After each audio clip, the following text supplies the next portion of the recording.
Dinamika persatuan dan kesatuan dalam konteks Negara Kesatuan Republik Indonesia. Hakikat negara kesatuan. Pertama yaitu konsep negara kesatuan. Apa sih yang dimaksud dengan negara kesatuan atau unitarisme atau unity? Adalah satu negara yang monosentris berpusat tunggal, terdiri dari satu negara, satu pemerintah, satu kepala negara, dan satu badan legislatif yang mengatur seluruh wilayah negara. Di dalam bukunya yang berjudul A History of Modern Political Constitution 1963, C. Armstrong mengatakan bahwa negara kesatuan adalah sebuah negara di mana wewenang legislatif tertinggi dipusatkan dalam suatu badan legislatif nasional. Jadi, dapat disimpulkan dari pendapat C. Armstrong tadi bahwa negara kesatuan adalah negara yang bersatu tunggal dan hak-haknya itu semuanya ada pada tangan pemerintah pusat.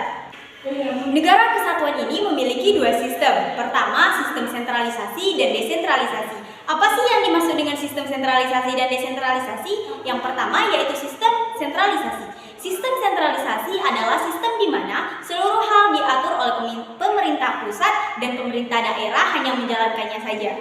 Kedua yaitu sistem desentralisasi. Sistem desentralisasi adalah sistem di mana pemerintah daerah juga diberikan wewenang untuk mengatur rumah tangganya sendiri. Seperti contohnya dinas pendidikan, dinas perikanan, dan pemerintah daerah juga diberikan wewenang untuk memilih kepala negara.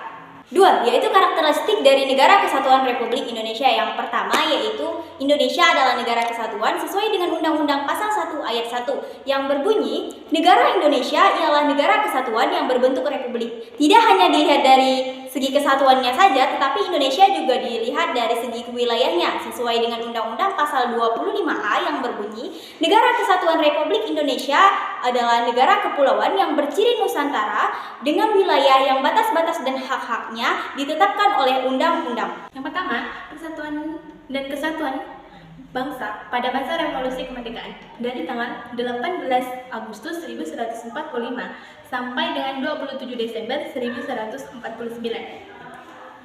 Pada pasal 4 aturan peralihan Undang-Undang 1145 secara langsung memberikan kekuasaan yang luar biasa kepada Presiden.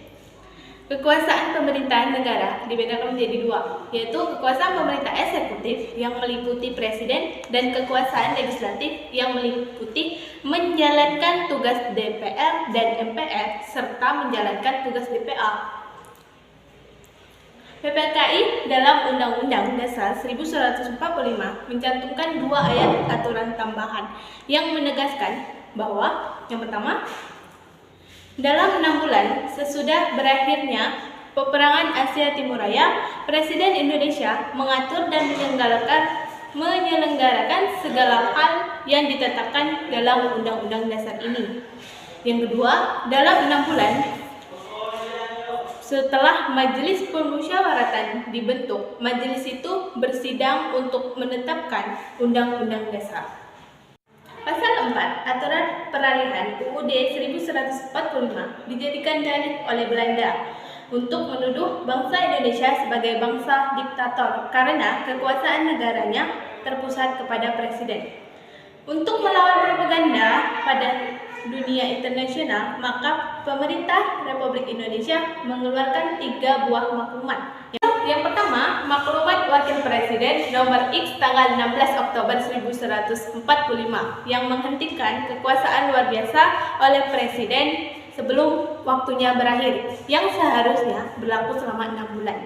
Yang kedua, Maklumat Pemerintah tanggal 3 November 1145 tentang pembentukan partai politik yang sebanyak-banyaknya oleh rakyat. Yang tiga, Maklumat Pemerintah tanggal 14 November 1145 yang intinya ingin mengubah sistem pemerintah presidensial menjadi sistem pemerintah parlementer. Kondisi pemerintah pada masa itu tidak stabil karena kabinet yang dibentuk tidak bertahan lama. Periode Negara Kesatuan Republik Indonesia berakhir seiring dengan kesepakatan Konferensi Meja Bundar. Periode ini ditandai dengan munculnya gerakan-gerakan separatif. Gerakan-gerakan tersebut diantaranya yang pertama, pemberontakan Partai Komunis Indonesia atau PKI Madiun 1145. yang dipimpin oleh Bapak Musa dan terjadi pada tanggal 18 September 1148 yang bertujuan ingin mengganti dasar negara Pancasila dengan komunis serta ingin mengganti Soviet Republik Indonesia. Yang kedua, pemberontakan Darul Islam atau Tentara Islam Indonesia yang disingkat dengan DI atau TI di daerah Jawa Barat.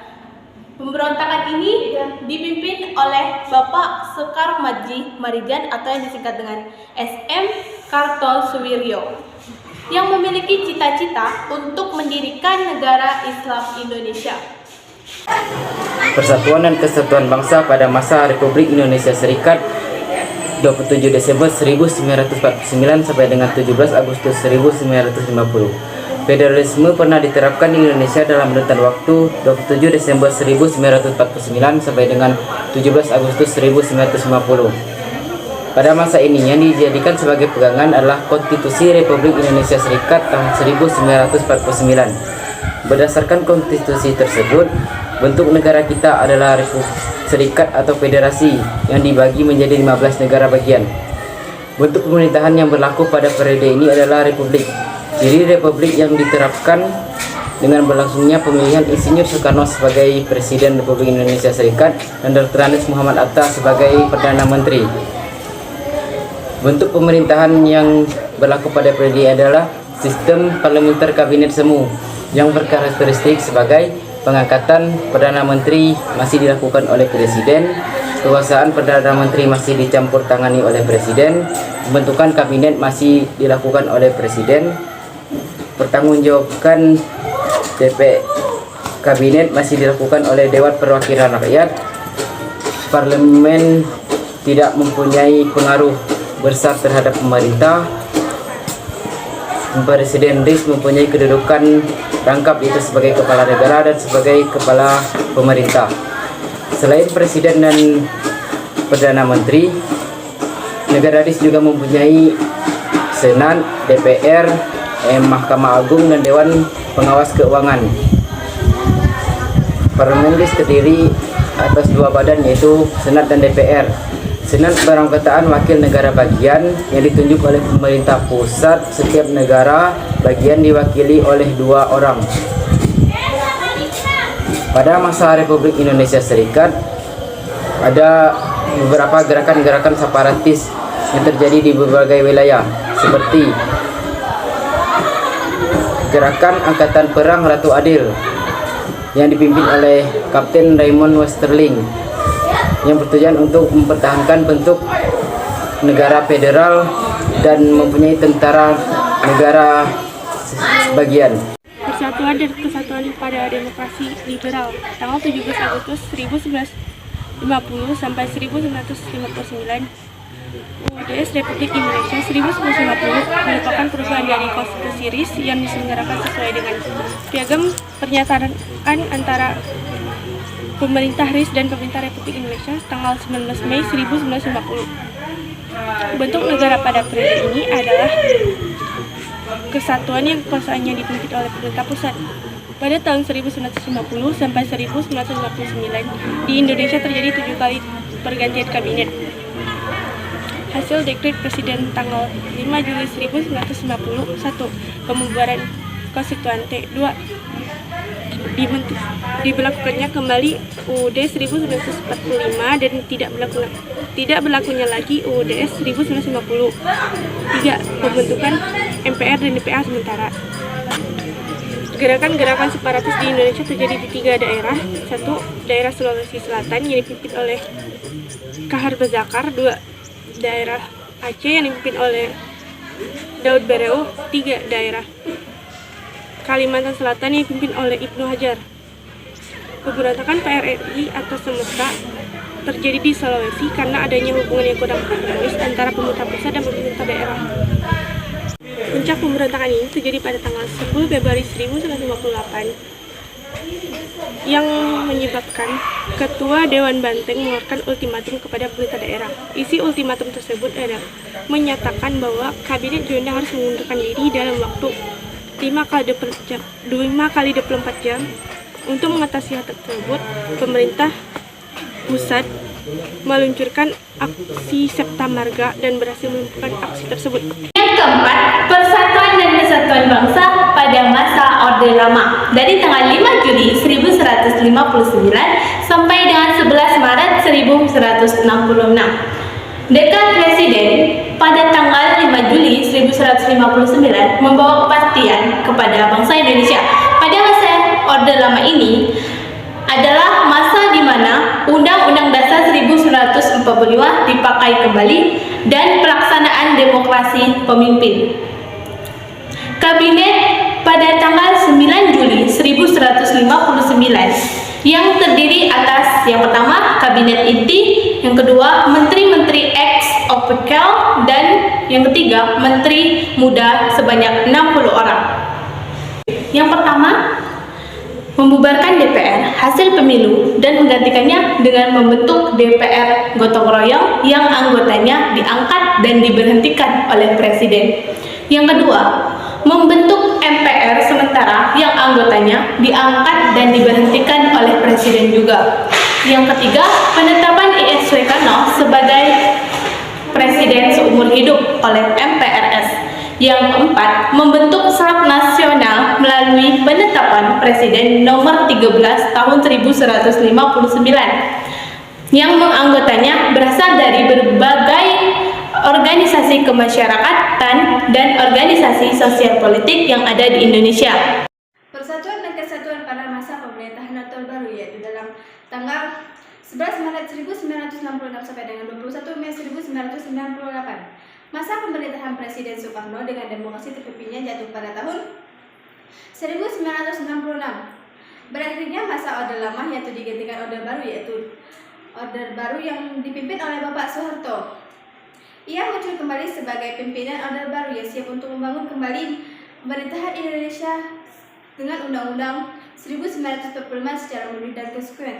Adapun beberapa kelebihan dari sistem pemerintahan Orde Baru yaitu dalam bidang 1. Perkembangan pendapatan per kapita masyarakat Indonesia pada tahun 1968 hanya mendapatkan $70 Amerika Serikat dan pada tahun 1998 sudah mendapatkan $1.000 Amerika Serikat. Kedua, sukses dalam program transmigrasi. Ketiga, sukses dalam keluarga berencana. Keempat, sukses dalam memerangi buta huruf. Adapun beberapa penyimpangan konstitusional yang paling menonjol pada masa pemerintahan Orde Baru dan kelemahan pada sistem pemerintahan Orde Baru yaitu dalam bidang ekonomi. Penyelenggaraan ekonomi tidak didasarkan pada pasal 33 Undang-Undang 1945. Kedua, dalam bidang politik, kekuasaan berada di tangan eksekutif, presiden sebagai pelaksana, kedudukannya lebih dominan dibandingkan dari lembaga legislatif.